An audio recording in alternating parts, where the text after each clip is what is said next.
shiver in the drizzle. Look at clothes by your feet and think, oh yes, warm, then eat them by mistake. When you dream, be dream, but only of a gloomy lob toast. I'm sad and unhappy. When you park so wrong, e-headlights smash, bumper breaky shuttle, bang, bang, bang like fucking pinball. And when your west no longer be west of your east, but above it, and mock you like bad candle jack, ho-ha, you dim muddle bum. And your north-south be altogether gone or loony, then ooh, welcome. Mug welcome in blue jam, blue jam, blue jam, blue jam, blue jam.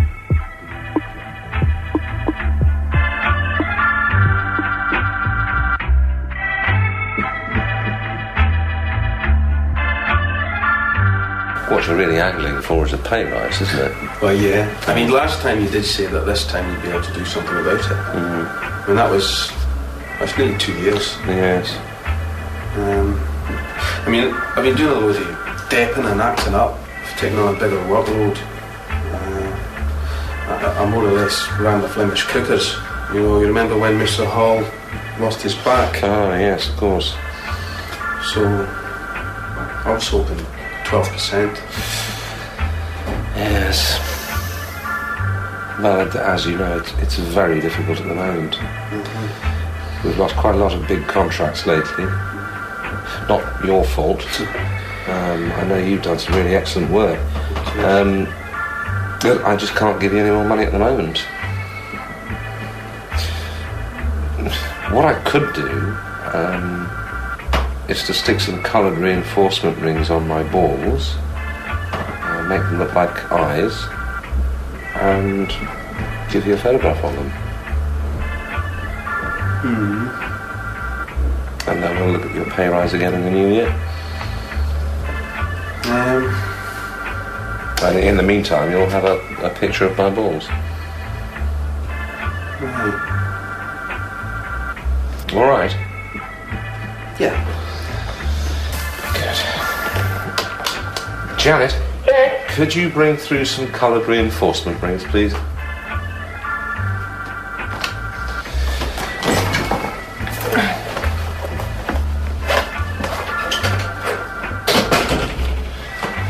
Thank you. Blue, all right? Yeah. Right, that's just one there. Right, Janet, can you take a picture of that, please? Yeah, lift your cock up. Sorry? Lift it up. It's on the way. Oh, all right. Okay, Janet?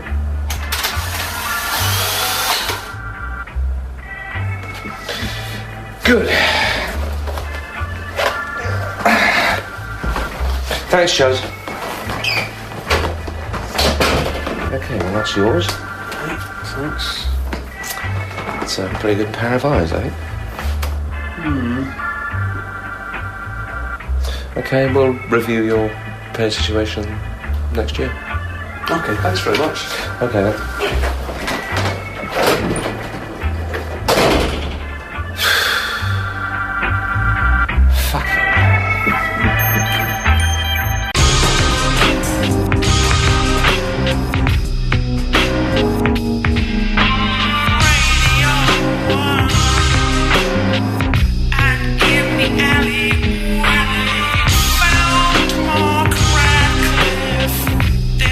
Statue of a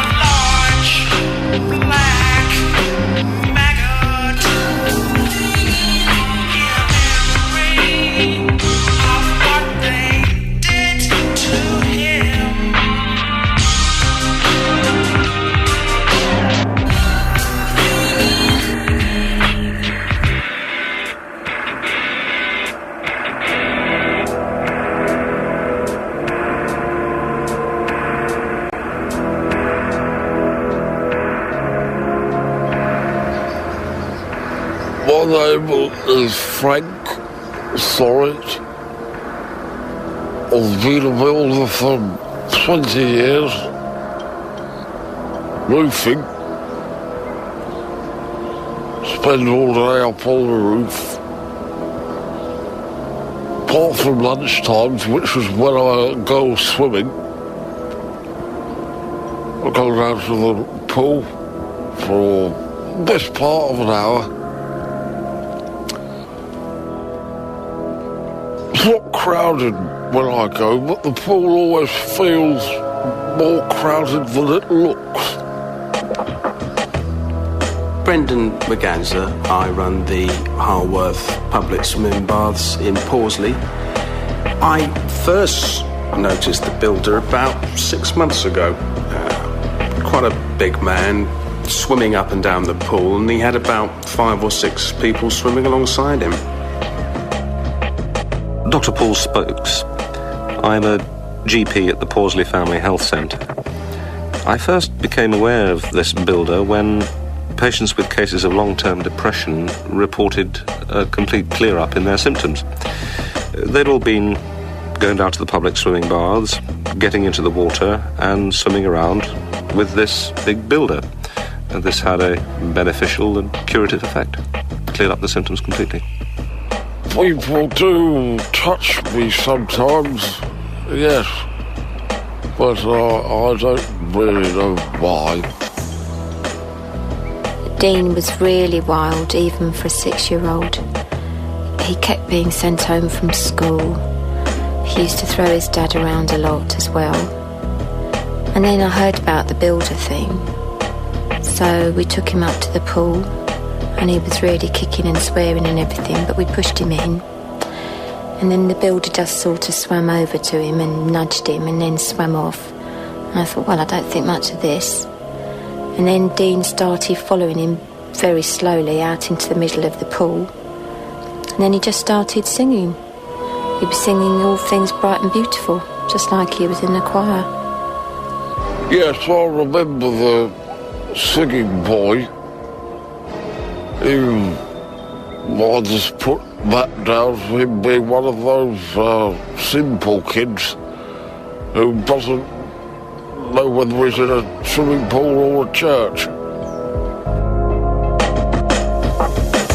The plastic builders, yes, we've had these made up. We fill them with swimming pool water straight after the builder's been in, and £4.95, sold over 500 in the first week. Well, it doesn't look like me, does it? It doesn't look anything like me. What's that for, then? As a memento of going swimming with you. I think that must be another builder. Looks like a builder, but it doesn't look like me. The only real problem we've had was when we found a bloke who inserted his hand into the builder's backside.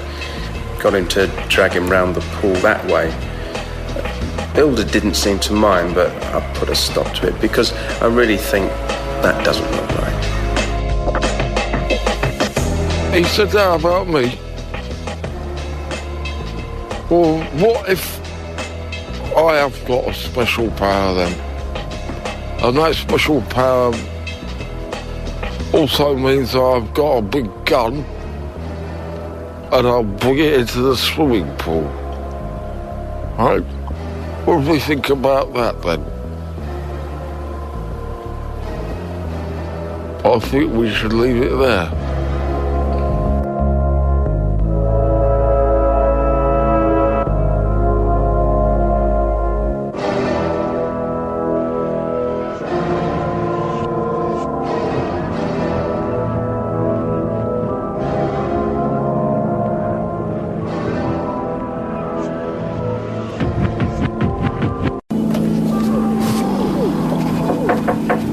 Come in.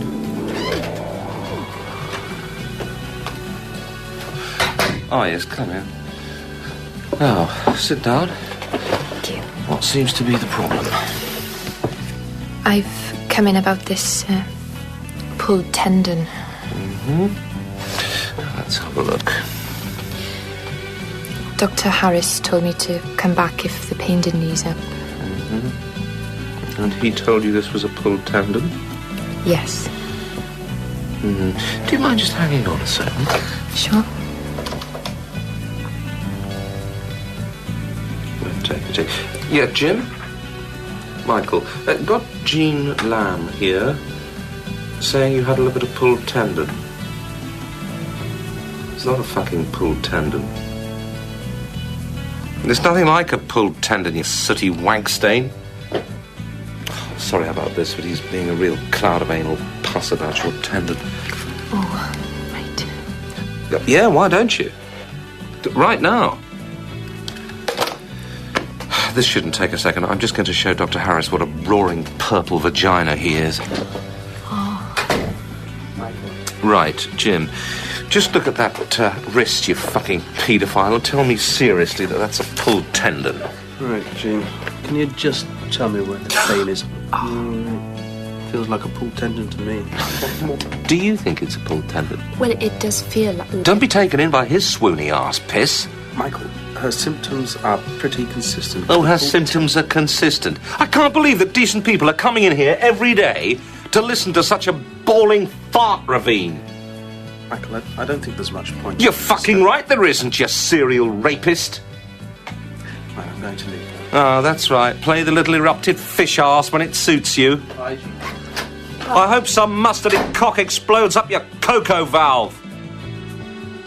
Jesus, that is rubber twat bomb. Sorry about that. What an unbelievable clit.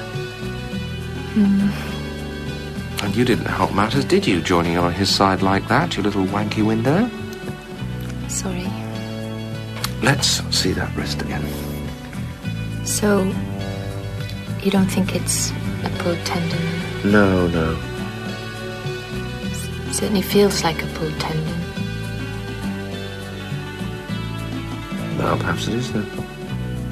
Yeah, probably is. Right. Well, we'll get that strapped up for you and give you some painkillers. Thanks. Not at all. Bye-bye then. Yep, bye. Bye.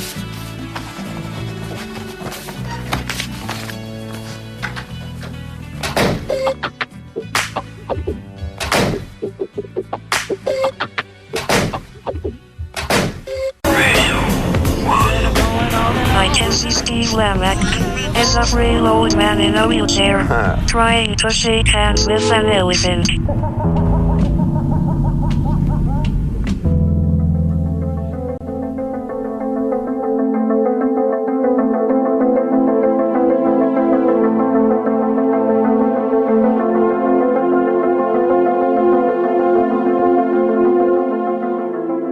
I was trying to warm my hands in a discarded BAP when the police picked me up and took me to the station for an identity parade.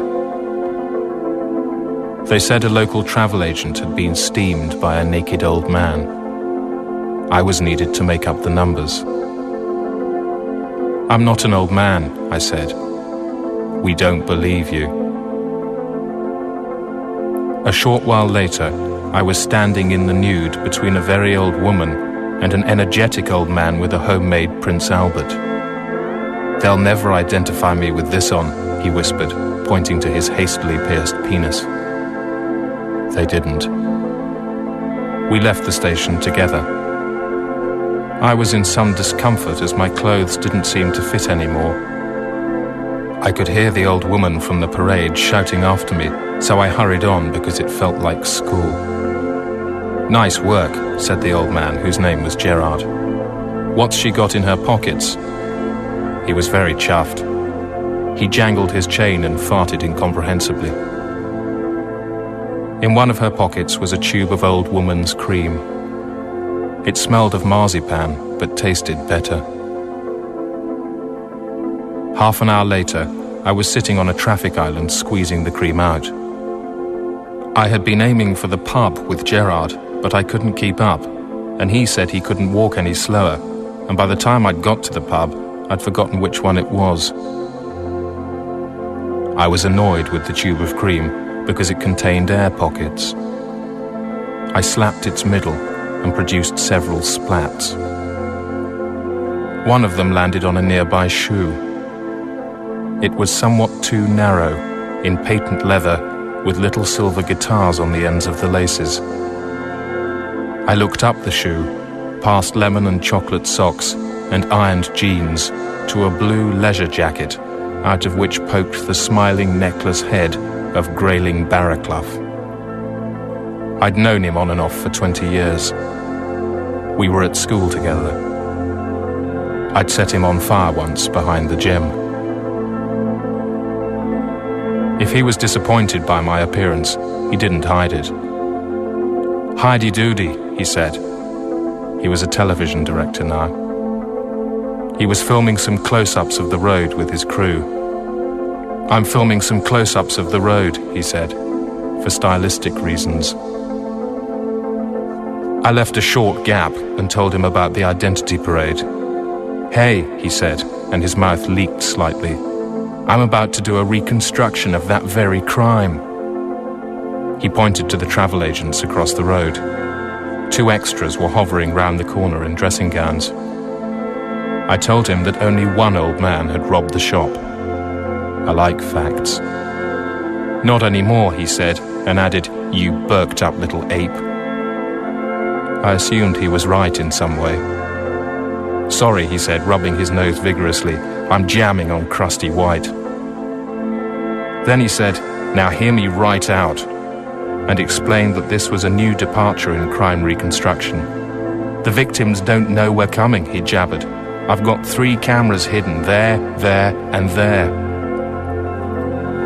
His neck swelled with pride as he announced that these were 3 of the most brilliant camera positions ever set up in the history of crime reconstruction television. He must enjoy shitting himself, I thought. He hurried off to a secret position in a building opposite the travel agents. A few moments later, the 2 extras ran naked round the corner into the shop. There was a sound of muffled gunfire from inside. I was fairly certain the extras weren't carrying guns. I played with my cream. 2 minutes later, a police car sped by, with the wretched face of Grayling Barraclough pressed to the window, looking as though the world had got a lot bigger and rougher than when I last saw him. 8 months later, I read on a piece of newspaper I was eating that Grayling had gone to Hollywood and been fatally injured in some sort of sex accident.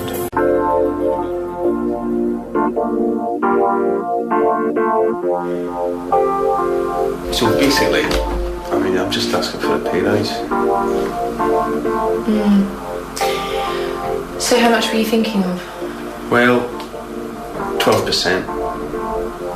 If I give you 12%, I have to do that for everyone. It's just that I've put in a lot of extra time, you know. Weekends, evenings, every week for the last 4 months or so.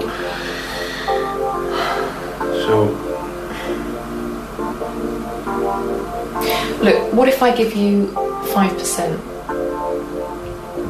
5%? And I'll also get Louise in here, and you can watch me wrestle her to the ground and sit on her head. What? And then fart on it. Well, you fart on Louise's... Yes. You... Do you want me to do this or not? Yeah. Louise, could you just pop through here a second? Do you want coffee? No, thank you.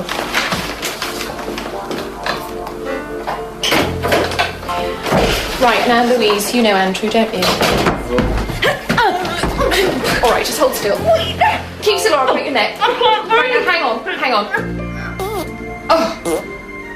Oh! I'm sorry, Louise. I'll explain. Can you just go, please? I'm sorry. I will explain. You'd better go too, please, Andrew. All right. Right, thanks. Thank you. It's fucking amazing. Yeah, thank you.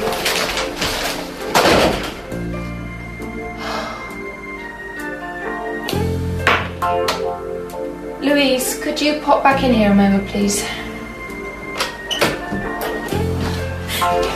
Louise, I'm really sorry. I'm so sorry. It was the only way I could get him to agree. You farted on my head. I know, but really, he really deserved more than I could give him financially. It was the only way, Louise.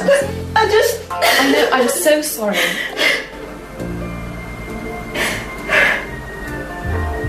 It was only a fart.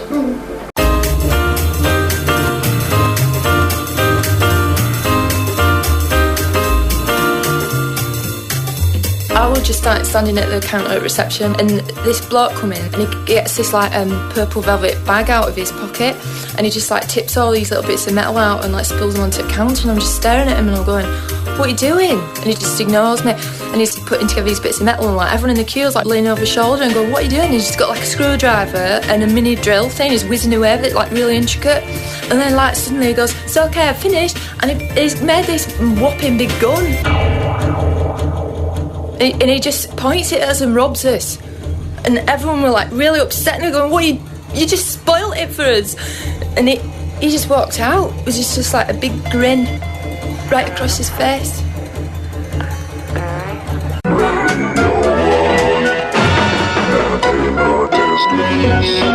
I could see a giant Simon Mayo thrashing around the funfair and pissing on the fleeing women's heads.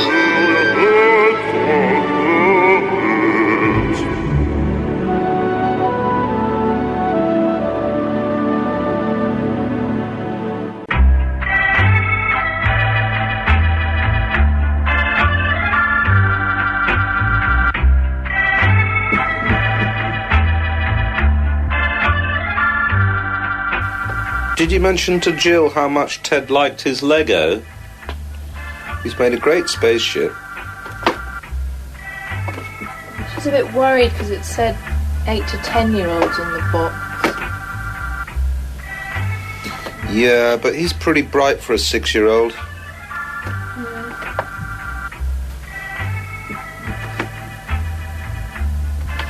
Incidentally, did he come home from school today? No, he didn't. Should have been home about 6 hours ago. That's odd, isn't it? Do you think we should call someone? Nah.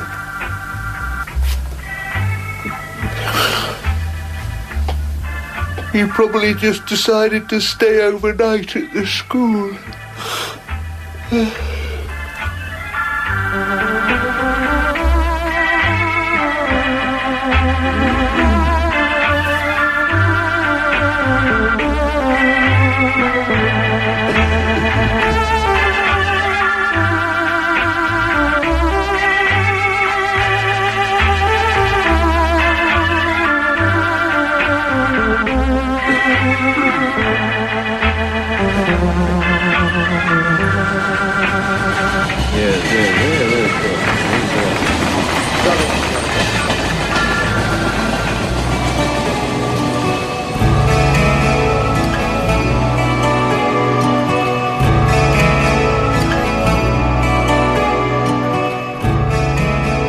Ted?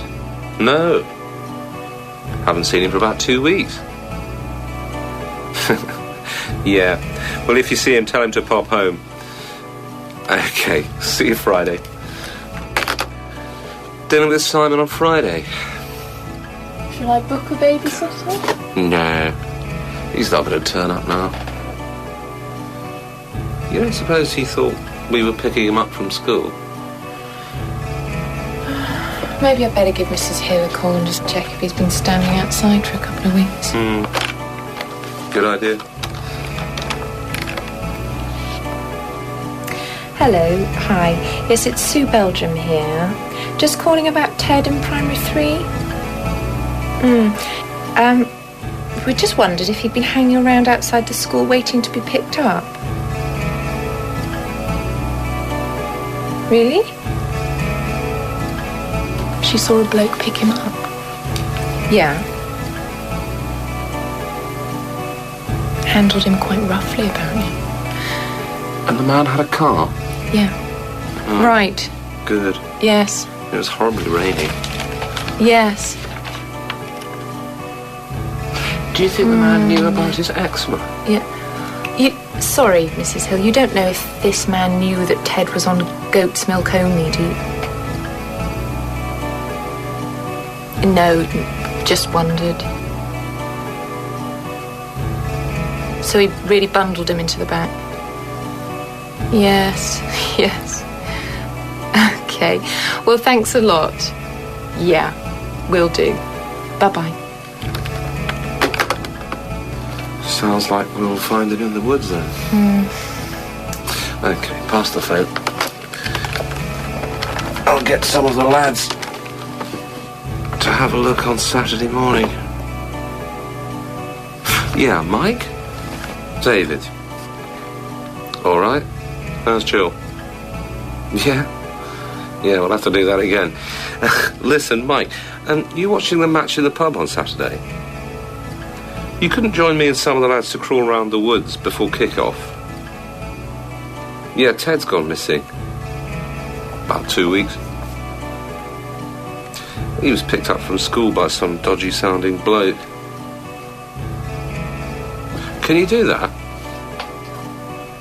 Oh, great. Bring a spade. Yeah, about 2 o'clock. Great.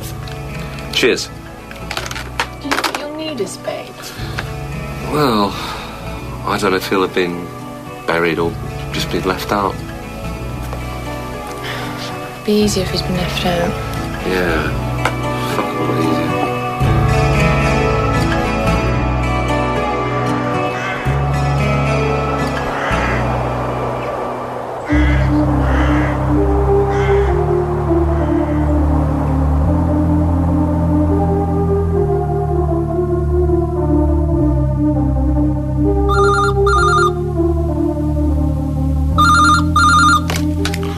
Hello? Speaking. Oh, have you? Right. They found a body, love. Oh. Yeah. Yeah, can't really come over this evening. Sometime next week?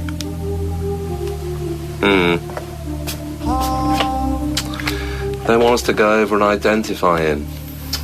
Can they bring him round? Yes, could you bring him over? Well, we're just sort of doing something at the moment. What about bunging him in a cab? All right. What about his glasses? Oh, yeah. Has he got blue plastic-framed glasses on? Oh, well, I'm pretty sure that's him, then. Blue frames. Make him look rather studious, yeah. Sounds like him. Well, that's good enough for us, yeah. So, what do you do now? Chuck him away? Oh. Can't you just... Yeah, I suppose. All right, well, we'll see what we can do. Okay. Thanks a lot. Cheers. What was that, love? We'll have to pick him up and bury him. Did they say what he'd been doing? Well, it sounds like he was buggered quite a lot and then strangled. It's a bit much. Yeah, apparently it was that bloody Mike Holland that did it. I'll have a word with him next time I see him. Yeah, we can tell him I'm pretty pissed off as well. Mike Holland? Well, we thought he was a bit of a twit. Yeah.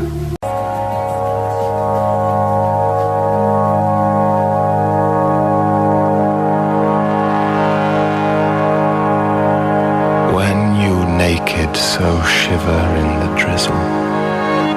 Look at clothes by your feet and think, oh yes, warm, then eat them by mistake.